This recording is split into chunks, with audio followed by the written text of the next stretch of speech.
There may come a time in your life when the things you believe to be true seem crazy to you, when all your conditions and your self-depiction seem wrong, like this song.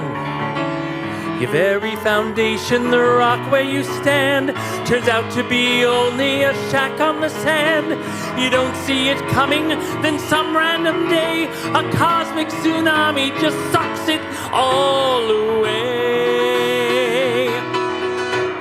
There may come a time in your life when you find yourself out on your own, lost and alone, so sad and uncertain you're grieving and hurting inside, open wide. The rug right out from under you has been ripped. Your guard and defenses away have been stripped. You find yourself standing alone on a ledge. You suddenly feel yourself falling off the edge. There is a time for starting over. There is a time for letting go.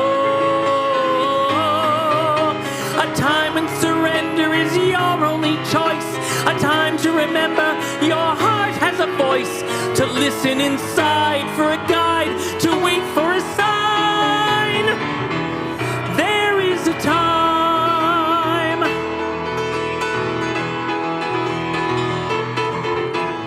Time to let go of the past. Live each day like it was your last. Hold on to the people you love. Let them know that you care. The memories and souvenirs, the laughter, the longing, the tears. You thought that the good times would go on forever. Then one day the thing that you thought would never come true, it happens to you. There may come a time in your life you depend upon others who will offer to fill the hole in your heart with some sweet human kindness and light. That's all right. Perhaps they already know right where you're at. Perhaps they've already been there and done that. They give and want nothing from you in return. And if you allow them to love you, maybe you learn. There is a time for new beginnings. There is a time to try again. The healing will happen and there may be scars, but don't try to hide them, cause that's who we are. Just open your heart, reach inside and embrace the divine. There is a time, and this is the time.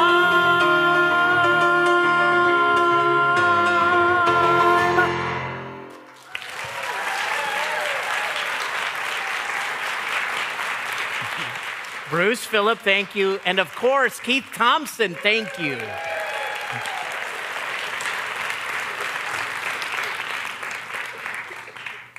The song is called The Time. And this is what Keith Thompson said about this song. So I want to read what he gave me so that you understand where he was coming from. He said, sometimes our life experiences are not what we planned and are often mercurial to the point of being disruptive to the paths that we've chosen for ourselves. The time, the song, came to me as a realization that there may come a time when life is not what we expected. And if we let go of our need to control and dictate circumstances and outcomes and allow ourselves to be loved and healed, we may find that the surrender to the flow of life, to the universe, and to a plan not of our own making allows us to celebrate our weaknesses, our vulnerabilities, as ways to connect to each other and let each other in. There is a time for new beginnings, a time to try and try again, a time for starting over, and a time for letting go. And if we reach inside and embrace the divine essence, God, that we are and let go of our need to control, then we find that there is a time and that this is our time. The words of Keith Thompson. So there is a way, and there is a way to start over. Now, I get it. When life comes at you like a curveball and something happens, whether it's self-inflicted or something from the outside, we find ourselves in a place or places that we don't want to be. And when we're in that moment, it feels like there is no way forward. You're just stuck. And when that moment happens, it is devastating. You might be brokenhearted. You might be angry. If it's self-inflicted, you might be ashamed. But it just doesn't feel like there's any way to take a step forward. And, you feel like in that moment, everything that you've worked towards is gone. Everything you said you stood for isn't necessarily the case if it's a self-inflicted thing. But you're stuck. And when you're in a place like that, it doesn't seem like there's any way forward in the sense that this is where you're going to set up shop for the rest of your life.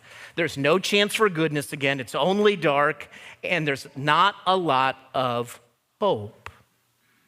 And if you've ever been there, you know what I'm talking about. And if you're going through something like that right now, my heart goes out to you. But there is a way to start over. You might have saw the news the other day on Friday that professional boxer George Foreman passed. He was the heavyweight champion of the world in boxing until he lost to Muhammad Ali in 1974. He only had one loss in that time, and it was to Muhammad Ali. But within 3 years, he was out of boxing because once you lose the heavyweight championship, they don't want to sign you to another heavyweight bout that has any ramifications or any meaning. So by 1977, he was out of boxing. Everything that his life was moving towards, everything that he worked on, his whole life was about boxing, and now it was over. It was a heavy loss. It was time to start over, but he didn't want to start over. Yet God laid a hand on him, and he called George Foreman into ministry. He became a pastor in Houston, Texas. And within his church, he focused in on taking care of the youth. He, even with the church, was able to open a youth center in Houston, Texas, in the neighborhood in which he ministered. And then years later, some of you know the story, he came out of retirement and picked up boxing again. Not necessarily for the love of boxing, but to raise money for the youth center. He thought, I can put my boxing skills to good use. I can raise money for the ministry. Now, a crazy thing happened on the way is that he actually regained the heavyweight boxing title in 1994 at the age of 45. And some of you in this room know that we have a connection to George Foreman here. That if you have been a member long enough, you know that he came and preached here on Easter Sunday in 1995. Friend brought him, and we thought, let's ask him to preach. And I don't have a picture of him preaching, but there's a picture of George Foreman at Community Lutheran Church right there on your screens. How about that? He started over, and God blessed him. But it's not just a 20th or 21st century issue. Even the disciples, they struggled. Every so often, they got a flat tire and were left by the side of the road, even though they were on the way to something greater. Think about this. They were following Jesus in the flesh. I mean, right there, 24/7. And even then, they had to work towards starting over occasionally. In the words of the song, you thought that the good times would go on forever, then one day that the thing that you thought would never happen comes true, and it happens to you. You think, oh, I'm following Jesus. What could go wrong? And it happened. It happened to Peter, as a matter of fact. Now, if you're not familiar with the stories of Jesus, Peter was like the right-hand man of Jesus. In some ways, he was Jesus' enforcer. Not that he needed one, but Peter was the guy. Peter told Jesus, like, if things get rough, I'm going to defend you to the death. Jesus gets arrested, and what does Peter do? He pulls out a sword and cuts a guy's ear off, right? He means it.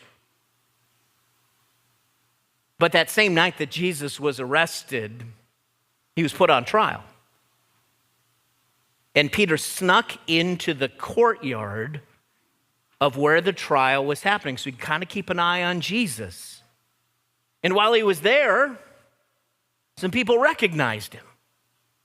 You're part of Jesus' inner circle. No, not me. You got me confused with somebody else. Not just once, but 3 times. And he totally denied ever knowing, following, or have any connection to Jesus, the Son of God. And this is what happens. I'm going to put it up on the screen right at the time of that 3rd denial. So Peter began to call down curses on himself, and he swore to them, and he probably swore at them too. I don't know this man, Jesus. I don't know this man you're talking about. And just as Peter was speaking, the rooster crowed. Now he was in the courtyard, and Jesus was just inside the doors, and the Lord turned and looked straight at Peter. And Peter remembered the word of the Lord had spoken to him, before the rooster crows, you will disown me 3 times. And he went outside and he wept bitterly.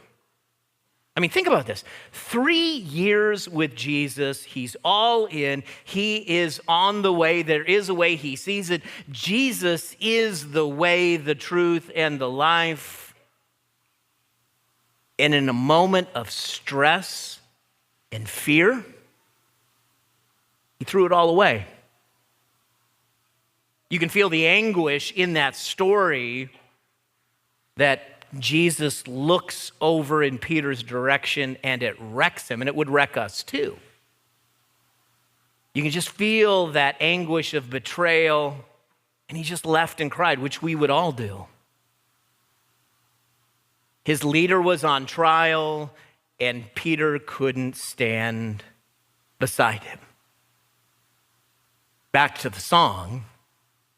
Your very foundation, the rock where you stand, turns out to only be a shack in the sand. You don't see it coming, and then one random day, a cosmic tsunami just sucks it all away. The tsunami that Peter brought on. And if you've ever been in a place like Peter, where you find yourself in that situation, it feels pretty hopeless. But hear me out. This is not the end of the story. This is just a part of the story. It's not the end of the story. No one expected Jesus to rise from the dead, not his disciples, not his followers, not the leaders and the Roman. Nobody thought that, but that's exactly what Jesus did. And when he came out of the tomb on Easter morning, you want to know what he did not do? He didn't go hunt Peter down for betraying him. He didn't do that. He forgave him. See, the betrayal is not the end of the story. The pain and the struggle in our lives is not the end of the story. So whatever you're going through or have gone through, that's not the end of the story. there is a way to start over, to begin again. And as the song goes, there is a time for starting over. There is a time for letting go. A time to surrender is your only choice. A time to remember your heart has a voice. So listen inside for a guide and wait for a sign. There is a time.